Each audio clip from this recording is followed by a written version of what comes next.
please, from Capitalism. You've seen it everywhere. What is the point of applying a bit of makeup when you brown people's faces in the dust? You mentioned Bill Gates. Fine.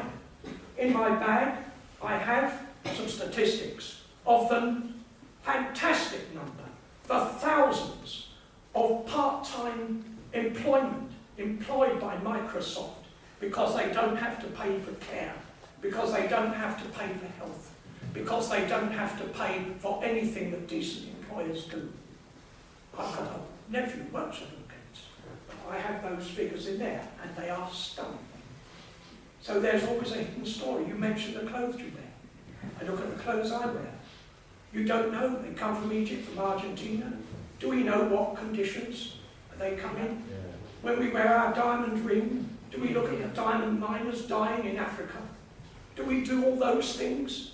None of us have the time or the energy to look into every semblance of exploitation. But believe me, every time we do, we find a hidden horror story. Now, I thought you were going to say something about free markets, so I took the precaution of making a few little observations. You see, I have a soft spot for free marketeers, because if anybody is more unrealistic, as he describes the Socialist Party, it's the free marketeers. Just think for a moment. With the best will in the world, it is difficult to see how the exact same problems that bedevil us in the present capitalist society will disappear in a free market. The fundamental rules of the free market will have all the similar results of large numbers of people who are economic victims. For the essence of the free market philosophy is unrestrained competition. And as George Orwell rightly said, in a competition, somebody has to win. I've never understood the notion that vast and powerful private monopolies would in the same manner be more benign, in some manner be more benign than the vast, powerful state monopolies. Even libertarians admit it. There will always be some monopolies. Some of these will obtain and maintain a powerful position. Money does bring power. It's no use denying it. And of course, all kinds of smoke screens are employed to confuse us. Differentiations are drawn between natural, artificial and state monopolies, and between monopolies and cartels. So one or the other might be more acceptable. Socialists, of course, consider all monopolies inquisitions. And I think that any libertarian who believes that somehow monopolist influence would be curtailed in a free market is severely misguided. I remember something that the brilliant American satirist Walt Saar once said. General Motors would buy Delaware if DuPont would sell it. That is the reality of the thing. Private monopolies grow at a vast rate. Just as much as socialists, libertarians depend on a change of consciousness to make sure these things don't happen in a free market. You can't rely on the market alone to do that. You would have to have people living with money, making money, building monopolies who are so to be so benevolent in their philanthropy that nobody will suffer. It just ain't true. They would have to be super saints, far more than us socialists who only want common ownership and a bit of sharing. They would have to be supermen to live in a money-generated, profit-motivated society and be so all-consumingly kind.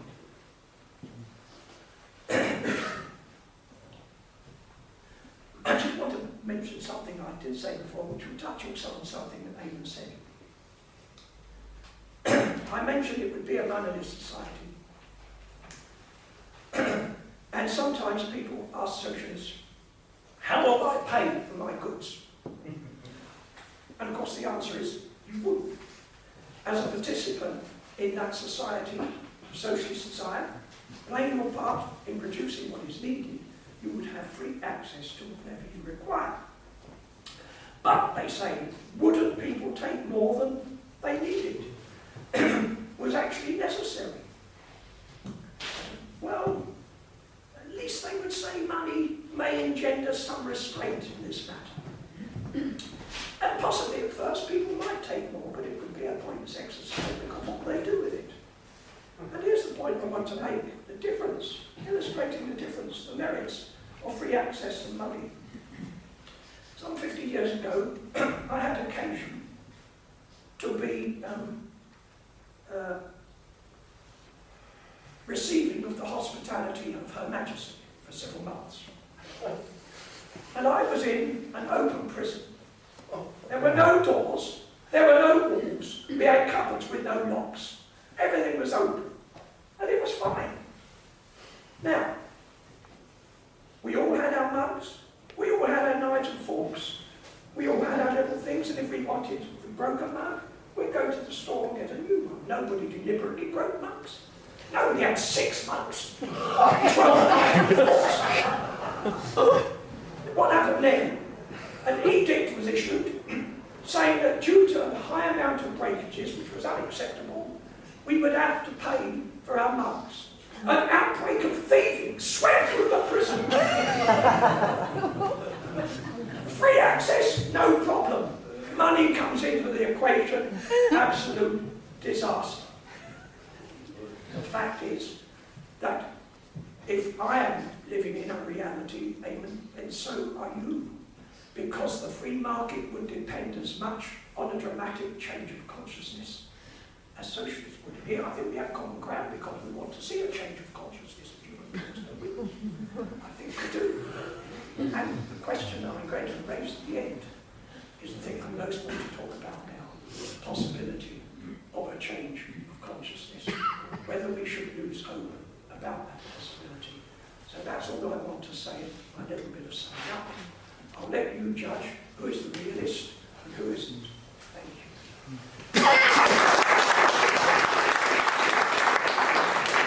you. Yes, or the reality of how things just about manage to function for some people nowadays. Yes, and I think the Socialist Party, if it's going to be treated as a sensible body, is going to have to start resolving those questions. Yeah, how is it going to happen? Okay. You see, you have some funny ideas about us as well. First of all, we're not divorced from reality. We go to work, we belong to unions, we fight our causes for better pay, we stand against people who try to do an injustice to others or to ourselves. We do live in the real world. The point about having an ideal like socialism is it informs the way we approach this world. It is the reality for us now. As a socialist, how I look at how people behave, how I see the world, how I look at the potential of their consciousness is transformed. Now you say we have no plan. Well, we cannot plan for something so far ahead of us. But what we do is try to practice the things in our own way that we want to see happen. If you come along to the Socialist Party meetings like this, there's no censorship. There is no authority and control. We've got a chair, but he's pretty useless as an authority. Not as a chair, but as an authority. We try to practice, and we've had a great deal of struggle in trying to make as perfect as possible a democratic process within our party. All our meetings are open. We do plan within our own sphere. Of course, we plan this meeting. We put up posters. We arrange speakers. We can only do what we can do now. That is the reality. Again, I don't want to impinge on what I want to say at the end, is what I really feel, but about that kind of problem. But, of course, how can we make a blueprint for the future? My very favourite definition of utopia, which I have on my wall and have had there for years, was given by a lovely gentleman called Philip, who used to speak at Speaker's Corner. Now, I take this reality business very seriously. When I was a Methodist many years ago, before I was converted, Donald Soper say that their problem with so many Christians was that they were so wrapped up in heaven they were no earthly use.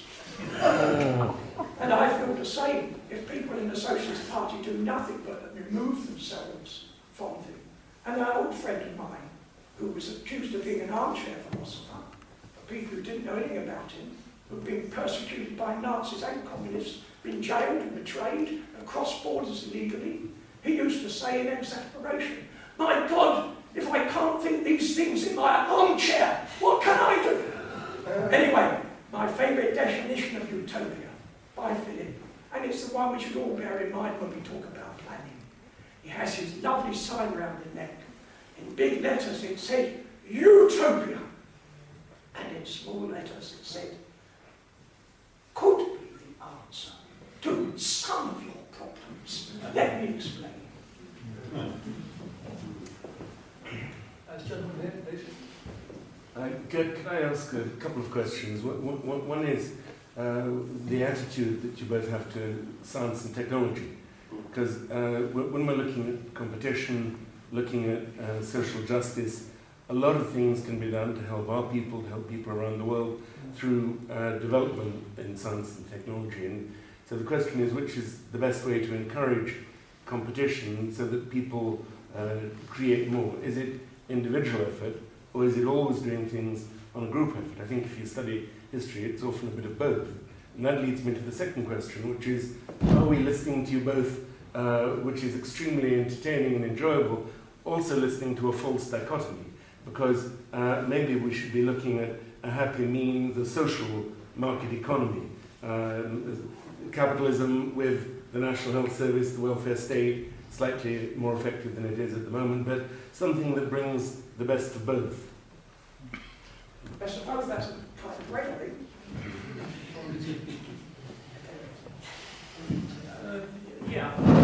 Some points. Just said to Richard, okay, on the previous point, if I may, you've got nothing to do with Cambodia, I know that. I've got nothing to do with the Duke of Westminster. I think it's a rotten system that produces the Duke of Westminster, quite frankly. And I am like you, that I have an idea of a society in which resources are indeed drawn by the ordinary common people because it is they who are sovereign consumers, and that they have market power, and that that their demand is what causes people to produce things.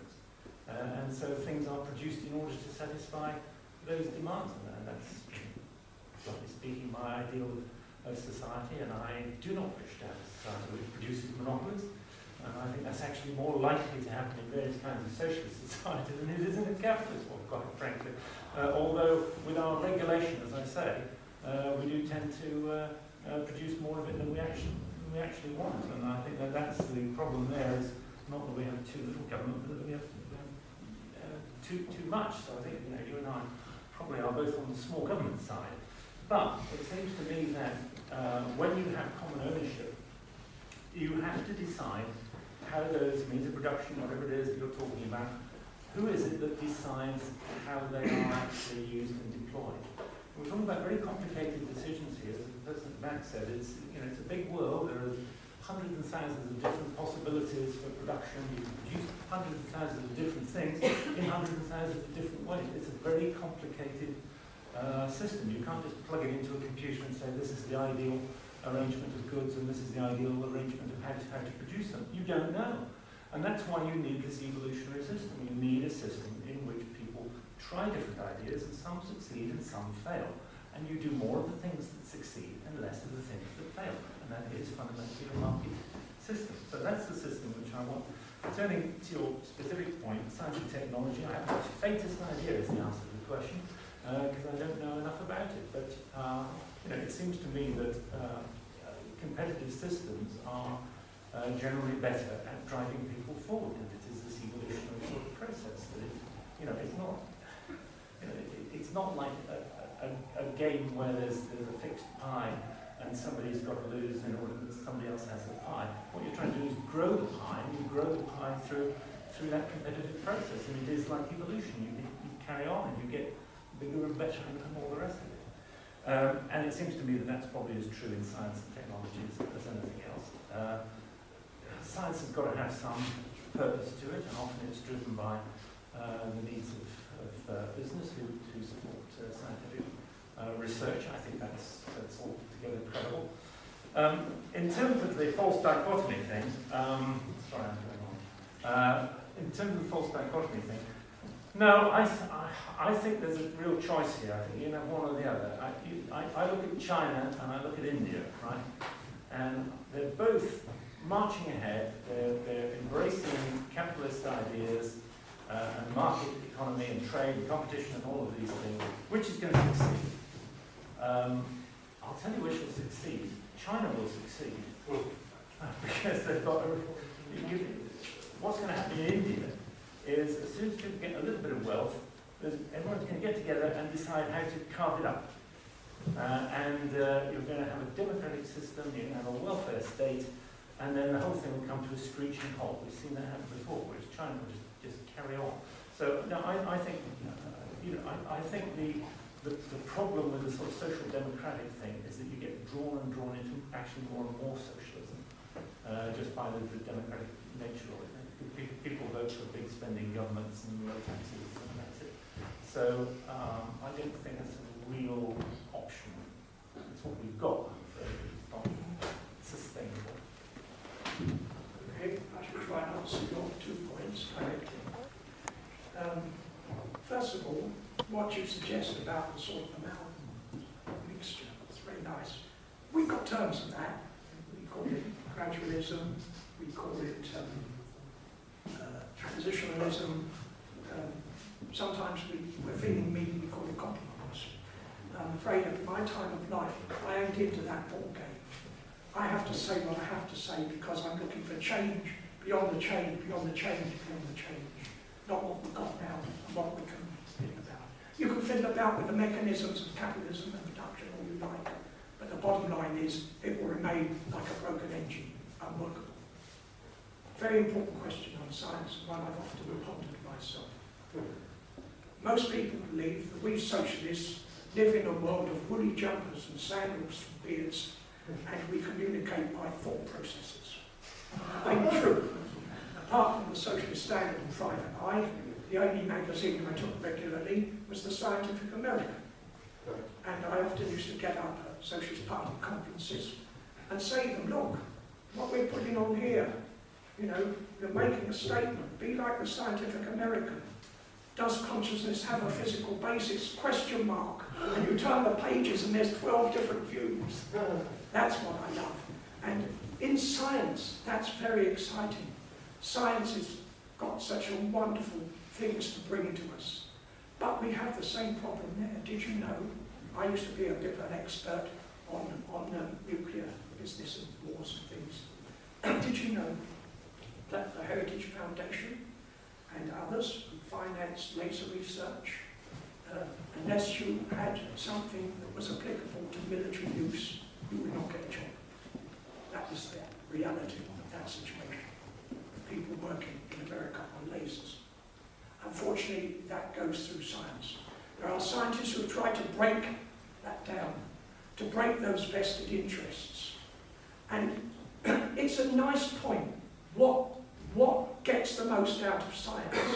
2 people working independently on fantastic ideas and then some, or perhaps cooperating with their ideas. But would that nullify that drive, that independence? There is a place for competition of a kind, of individuality, not competition, of individuality and striving. I should make that point again at the end.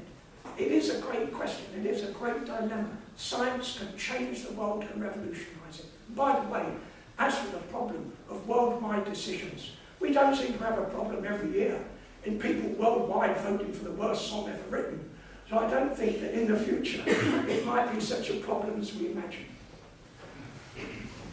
Science now, you know, I suppose GM crops we hear more about, but most of their research goes into high-value crops and not into the crops that are the staple diet of the poorest people in society. And a similar thing happens with medical research as well. Capitalism is a complex system. Socialism is actually a simple answer. What we say is that the people who run society are members of the class which have to sell their mental and physical energies in return for wages or salaries in order to live. Now, the members of the working class runs this peculiar, complex society where competition, what do we hear about? To get out of the recession here, we've got to produce more and sell it in competition with someone else. So that would put workers somewhere else out of work. I mean, our people are working people in every country, and it seems to us that the most straightforward way of producing would be to produce things that people actually need and produce them for use. Now, this is a practical proposition. The main thing really is that you need majority understanding in order to get it. People have to know, and the speaker did refer to this, to have some understanding of what it is, that, how it's going to happen, what's going to happen. And this will mean that people who are now in every sphere of society would be socialist, would be working towards it, would already be thinking, well, we won't need banks, we won't need insurance, we won't need all the paraphernalia to do with money, we won't need a whole lot of other things, that the most obvious being armaments and such, because there won't be anything to fight over. What are the things we need to produce? The best that's applicable, the most appropriate things that they are. And I mean, this is a different kind of life, a whole life proposition, not capitalism but without money and everything else is pretty much the same. No, a different kind of values, different things that we need, not competition but cooperation.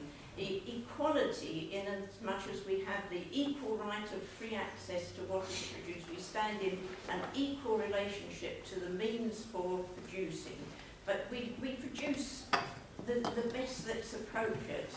We don't have this madness of a third of the people who go into London every day to work, go there to work in financial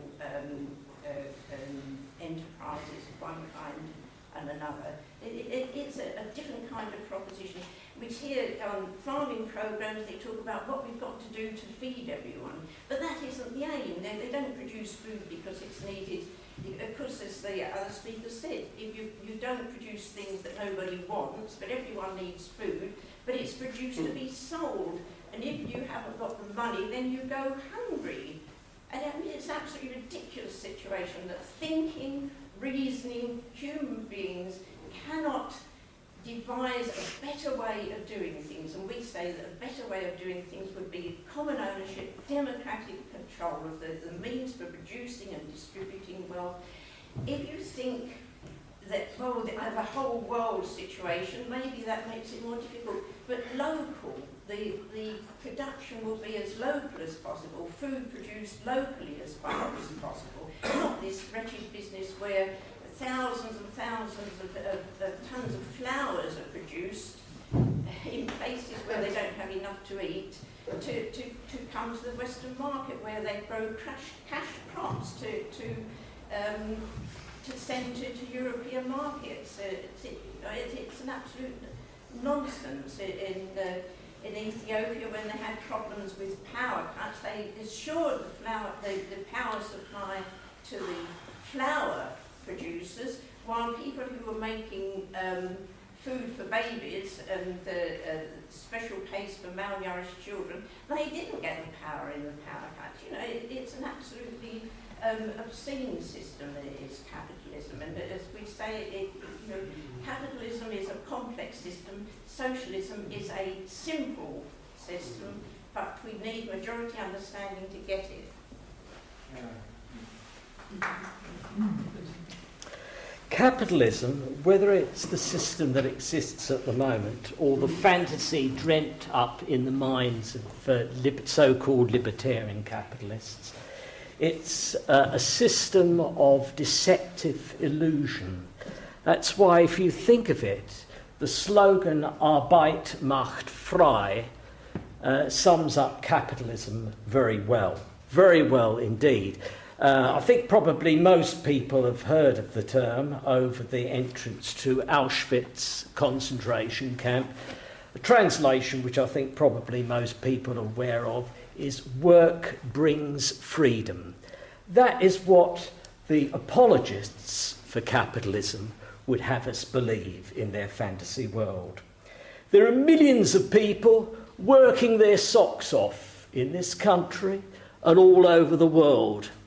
Most of them, what have they got? A mortgage and a huge debt hanging round their necks as they go into their 40s and 50s.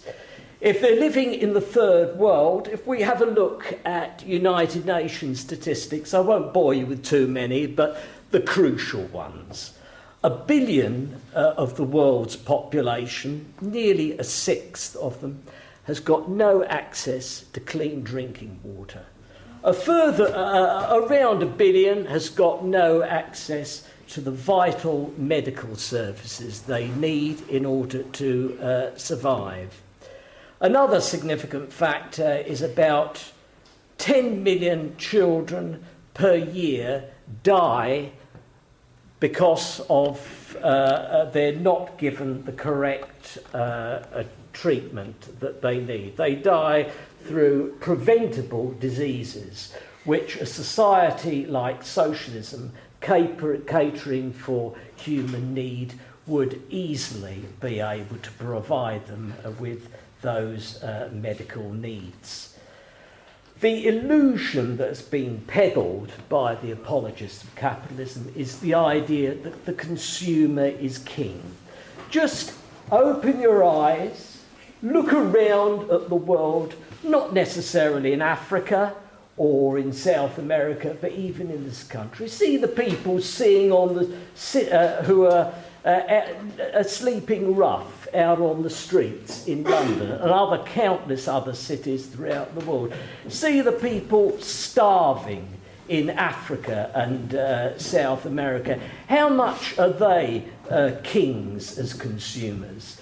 The thing is that money is a rotten system, rotten to the core, and the reason is because the majority of us ain't got much of it.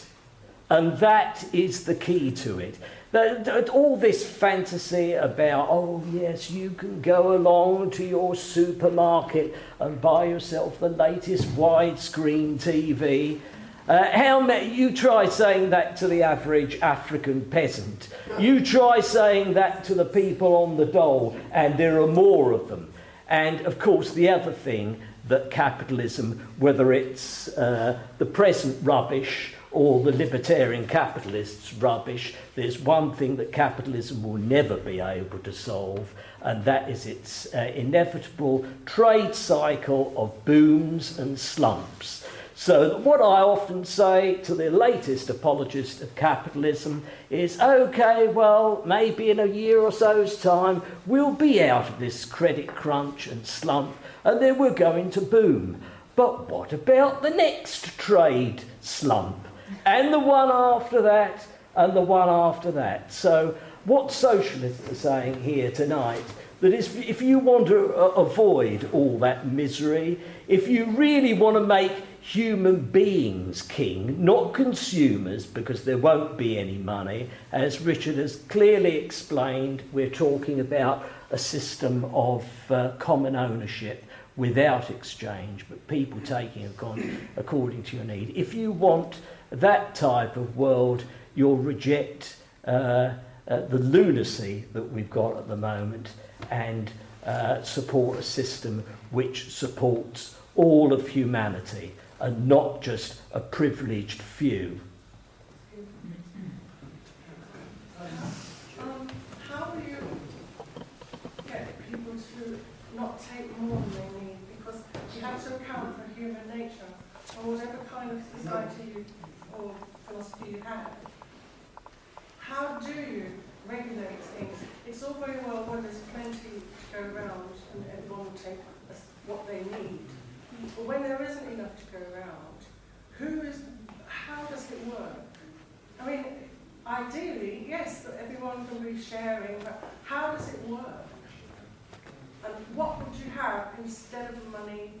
And there's always someone who, through fear that they're not going to have enough maybe for their family, that will always say to themselves, I just have a little bit more because I have to care for my own. And I don't know how you would deal with that. I don't know how, no one ever deals with it. There's always someone who wants more than the others. Okay. Now, there have been two responses from the speakers here. So I think, first of all, if you don't mind, I'll let Dr. Butler respond to the previous speaker, yes. and then Richard will Okay, I was just going to say, again, I'm disappointed in what you're saying, because I think that was guilt by association, right? I'm not going to say you're responsible for Cambodia. Don't you say I'm responsible for Auschwitz, right? Don't let's go there. This is not what we're about. I think we are both idealists. But you talk about the many evils of the world, and I accept the many evils of the world. And these are evils which I want to extinguish. And I believe that my system is the best way to extinguish them. You talk about starvation in various places. How do you solve it? Yes, you say, oh, well, if we shared everything, we would get clean water and other resources to drought-ridden parts of Africa. Well, how, right? How do you do it? This is a problem of finding the resources, finding the technology, developing the resources, developing the means of distributing those things, working out what it is that's going to go where. This is a very complicated problem. And I don't think that it's going to be solved just by believing that somehow we all shared everything, that it would all happen. It won't all happen. You can make it happen through a market system because the market drives resources to where they are needed. And one looks at, just to take your example, you look at Africa as a continent and you think, right, where are things really bad? And things are really bad in the societies that call themselves socialist. But it's true. I'm sorry if I'm caricaturing you. I have no wish to caricature you. But I'm just saying that you look around, and it is where, in places like Sudan, where you don't have private ownership of land, that people will not plant crops and grow crops, and you get starvation because of that. Because there's no point in doing it. And in many parts of the world, there's no point in planting land, husbanding those resources, harvesting them, because that as soon as the harvest comes, some thugs are going to come and take it. They're probably going to be the government or the police, or that you're not going to get the fruits of your labours. I think people should have the fruits of their labour, and this should be encouraged. I think this encourages hard work and enterprise, and people helping each other. You produce things to exchange with others, and by exchanging with them, they are better off as well. So I think that's a way to improve things. And you look at, in 1950, Kenya and Singapore had roughly the same standard of living. Now Singapore is up there, Kenya is still there. Now why is that? It's war, it's genocide, and it is, I'm sorry, I'm going to say socialism. Okay, in response to the lady there. I just want to say one sentence. Let's put that to bed once and for all. The Socialist Party opposed the Russian Revolution, and it's opposed every revolution since, because of the very reasons you gave. Please don't mention us in the same breath as those load of murdering, killing, cheating bastards. Right, that's what that's for. Now, as to you, madam, the answer to your question is, of course, that if that's what would happen, such a society will not arise, alas. Because this is not a society that is being built on the basis of some series of edicts or laws. It's a society which, if enough people want it, will come about. If enough people want it, there will already be people who have the concept and deep inside them of wishing to share and not wishing to take. If there are too many people in the world who only wish to take, then alas, society that I crave for and the kind of world that I yearn for will never come about. Yeah. Well, the word science has come up, so I'll use a bit of science now. And I reckon that the only reason that we experience suffer capitalism as we do today is because we inhabit a case of mistaken identity. So, you know, I mean, just at the gentleman over here, I've got a clue who he is. And the vast majority of us have no idea who we are. We know we're human beings. Anybody here had a lesson at school or elsewhere on what it is to be human?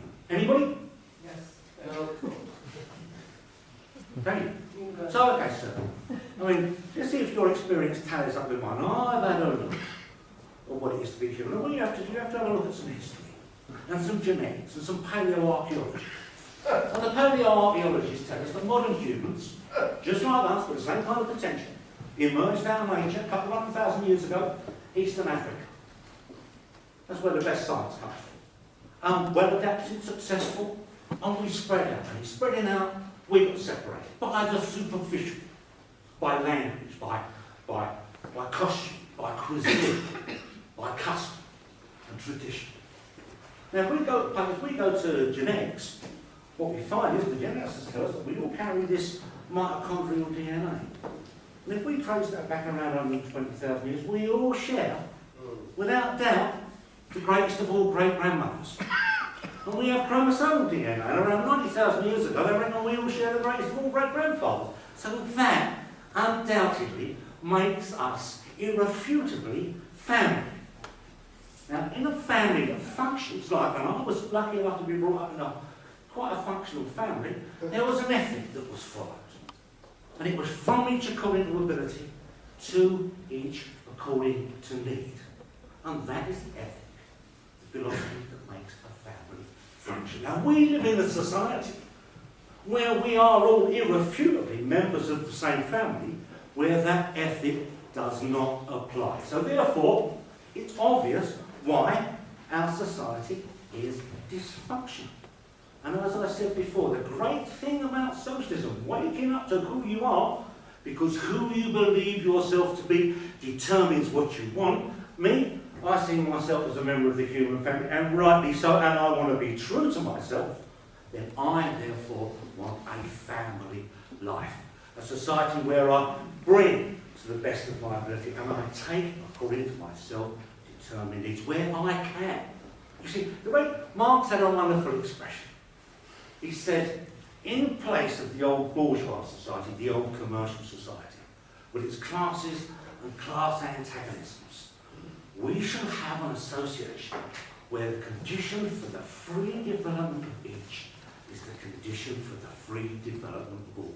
What better situation for us human beings to develop our potential, our personality, to discover our creativity, than in a society where every human being was encouraged to do exactly the same thing, in a society where we saw ourselves as members of the same family, sharing the history, sharing the future, and sharing our potential. Surely, I mean, we can see this. It's simple. As the man said, to thine own self be true. Otherwise, we're going to be miserable. And we are. We are. Come on, wake up. Have a think.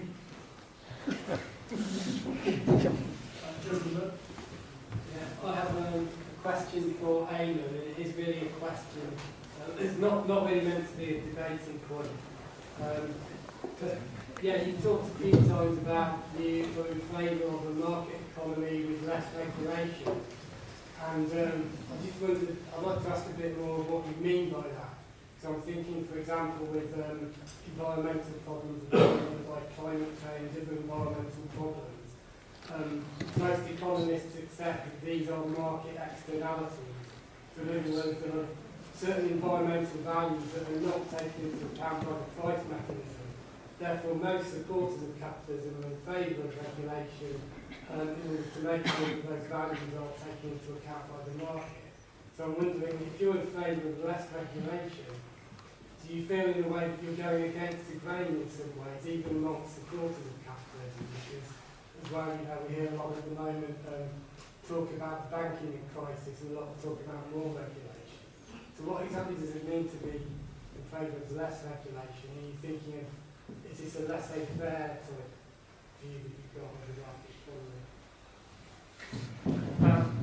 Well, I think I'll know when I've got there. I mean, I think you have to start. I run a think tank, and we start from the real world and say, you know, how can we actually improve things? And you know, I'm not going to say that everything should be privatised overnight. That would be a revolutionary idea, which you careful, rightly castigate but what I would say is right. Yes, pay to Caesar what's due to Caesar. There are some things which the market does, and there are some things which it cannot do. Money doesn't buy you love or truth or honesty. It might actually buy you groceries, or it might even buy you a taxi service or something like that. That's what the market is there for. There are clearly externalities, things like environmental pollution and such like. My view is that most of those things, or many of those things at least, are the problem of not having a sufficiently deep market, not having the market go deeply enough. I mean, it's, you know, I think of the tragedy of the commons, and that you know, again, I've just come back from Moscow, and if you go to Moscow apartments, you know, the entrance hall is all falling, and the apartments are fantastic, and it's because they're commonly owned and nobody looks after them. And I think that's a misfortune, and therefore what I want to do is to extend the market as far as possible into all of those areas, so that people do actually husband those resources and look after them and improve them. And find if they can't, well, yes, of course, you know, you're going to have some kind of government regulation. I mean, I always say that in the market, you need a fire basket to contain the fire. That you do need a system of rules under which people operate. And there have to be rules of honesty and of property and of contract, so that people know what they're getting. So you do need that system of rules, and yes, a market economy exists within a legal structure, and I'm sure that your sort of society would exist in a legal structure as well, and you'd have to have politicians of some sort deciding what that legal structure is and making sure that people obeyed it. So that's really the role of regulation, but I think so many of our problems are due to too much regulation rather than too little. If you take a problem like climate change, for example, I mean, in the scale of the regulation you might need, arguably, you know, so considerable that you actually need some kind of planning. You know, we talked about planning before. Maybe capitalism is going to need to go more into the direction of planning to address that kind of. Well, I think on that count, I don't really want to go into this because I'm not an expert on the science. But you know, if climate change is, and indeed warming is a real problem, the question is what is the best way to deal with it? And the best way to deal with it, speaking as an economist, is not simply trying to produce less so that you're producing fewer pollutants. It's actually to use your technology to overcome that problem. And one of the ways that you can do that is to grow your economy so that you're actually richer and you've got more resources to spend on these kinds of problems. We spend money on things which, you know, 100 years ago people took them for granted. Now we don't tolerate them because we're rich and we can afford not to tolerate them, or we can afford not to have coal and smoke all over our cities and all the rest of it, because we found better ways of doing it, and we're rich enough to do that. So I want to see us exploiting new forms of technology rather than, sorry, somebody's exasperated. New forms of technology to overcome these problems. You know, science cracks these problems, and you need to be wealthy enough to do that. And I'm sure, you know, people talk about 2 degrees warming in 100 years' time. Well, in 100 years' time, my grandchildren or great-grandchildren are going to be far richer than I am. In 30 years, the productivity of the world is already doubled. So that means that you can solve these problems, and I think that the sort of Kyoto-style regulation is exactly not the way to do it. It will impoverish the planet, and it will be worst of all for the poorest people. Right. Yeah,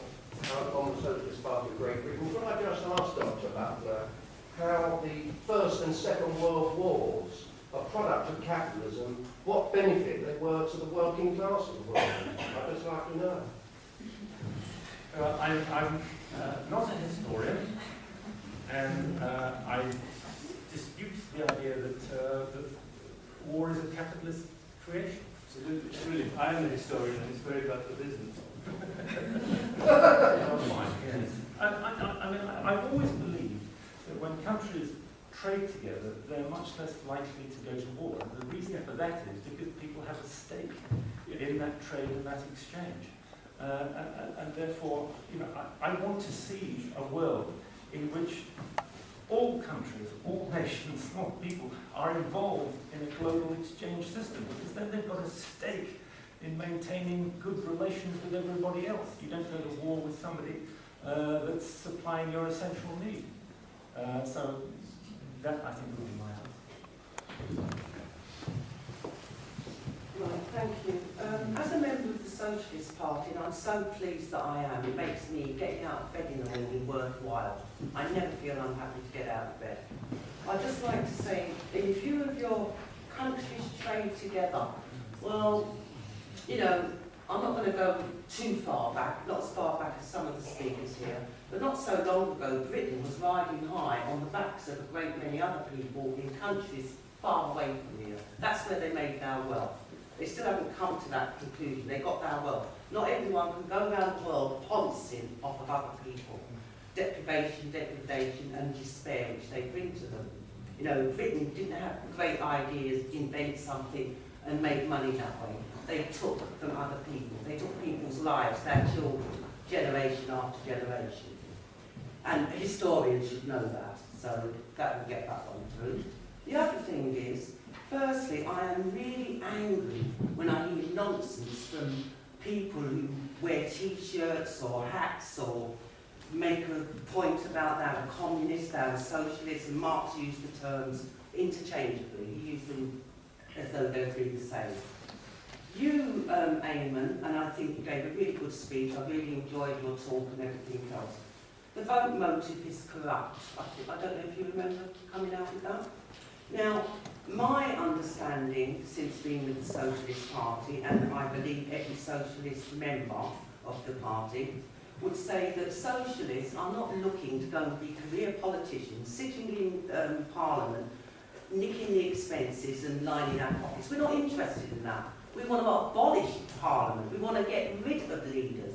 We're not friends with Stalin. We've never been friends with Lenin. We know nothing about Marx at all. Cuba was never socialist.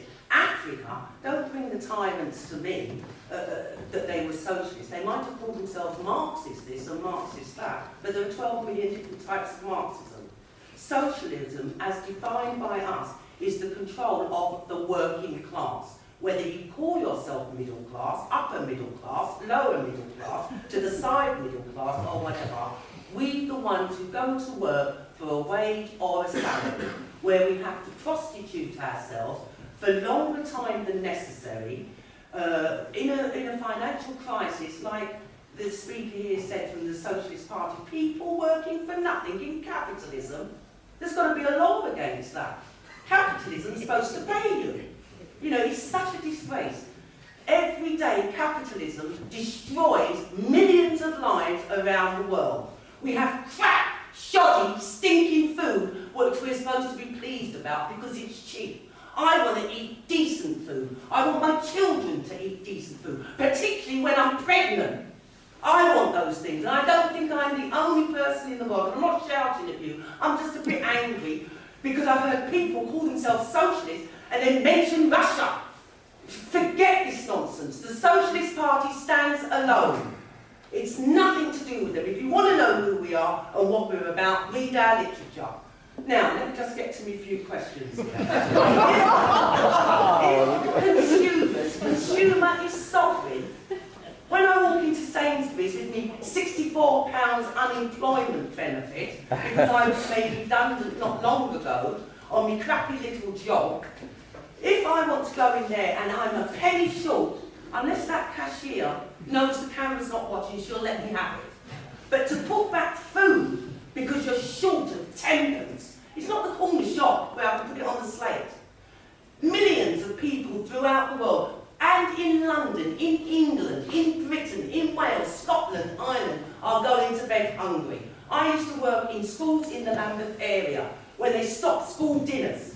They actually stopped a hot meal in the 21st century and gave them crappy sandwiches and an apple. Some children, that was the only meal they had that day. And I worked there for 13 and a half years and could read the evidence. In Clapham, when I put out leaflets with many of my fellow members here, these sort of leaflets through your doors, it's us who do these things that you find and hopefully read, the amount of empty houses.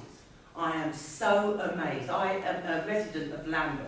The housing list is intolerable, and those are people who are living in hostels, bed and breakfasts, and everything else, which is repeated throughout the Western world. If you have not got money, you do not have choices. Capitalists have to understand this basic fact. I'm a customer. I want a nuclear bomb. I've got the money, you give me one. Yes, but if I want food and no money, you won't give it to me. This is the problem with capitalism. It's an irrational system.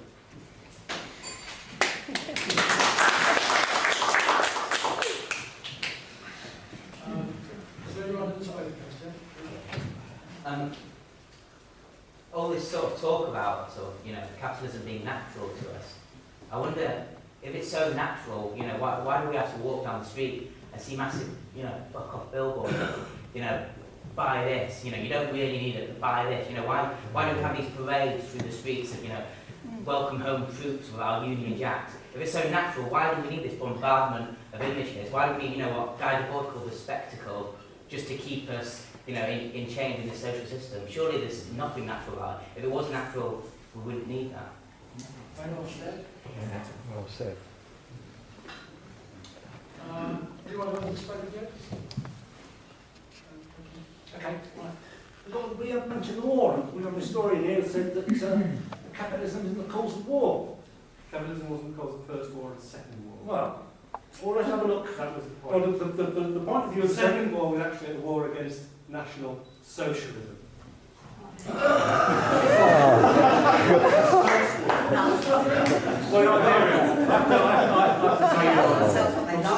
From somebody who doesn't follow, that affirms an old German bloke who said workers of the world unite, the term National Socialism is basically an oxymoron. It's a contradiction in terms.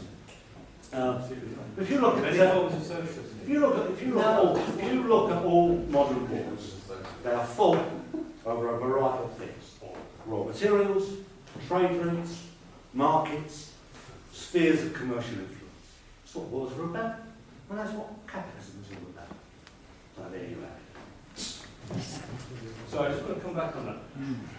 Eamonn's point was that my point was war is bad for business. I think Eamon supported that because you don't go to war with people that you want to trade with. So by establishing more and more complex trade links around the world, you eliminate the need for war. We don't trade with the Taliban. Perhaps if we did trade with them, they wouldn't want to Well, we do did. that. They just want to stop heroin. Stop paying them. Excuse me, just one at a time. Can I say, right, I'm sorry if I'm insulting you by using bad examples of Russia and things like that. I've just come back from Russia, so it's sort of in my mind. And I'm just using that, like the stairways as an example. And I'm not saying that's what we're in favour of or anything else. But don't get me wrong, I'm not in favour of colonialism, for goodness sake, right? So I see the injustices of it. I have to think that the British Empire did some good things as well as a lot of bad things, and it brought trade to a number of places. And I think that world trade in general improves the lot of people all over the place. And I'm not in favour of houses sitting there idle. But I don't think that is something which is caused by capitalism. It may be caused by what we've got here in Britain at the moment, which is a complete dog's breakfast. And you live in Lambeth, which isn't exactly one of a great Tory borough. So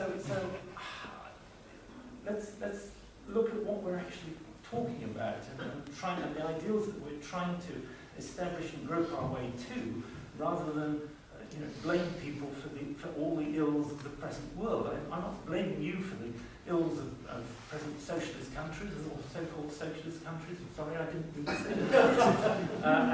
And don't blame me for colonialism and Belsen and anything else. Thank you very much. That's not what I believe in. As I said at the beginning, I think our ideals are very similar. We believe in a great measure of equality. And I want a system which in particular is going to help what I think is the world's poorest. And I think that the capitalist system has actually done that. By golly, it's been weighted down. I mean, it's like, what's his name, the championship swimmer, if you tie concrete blocks to his feet, and then say, right, swim 100 yards. That's pretty much what we've got at the moment with the capitalist economy.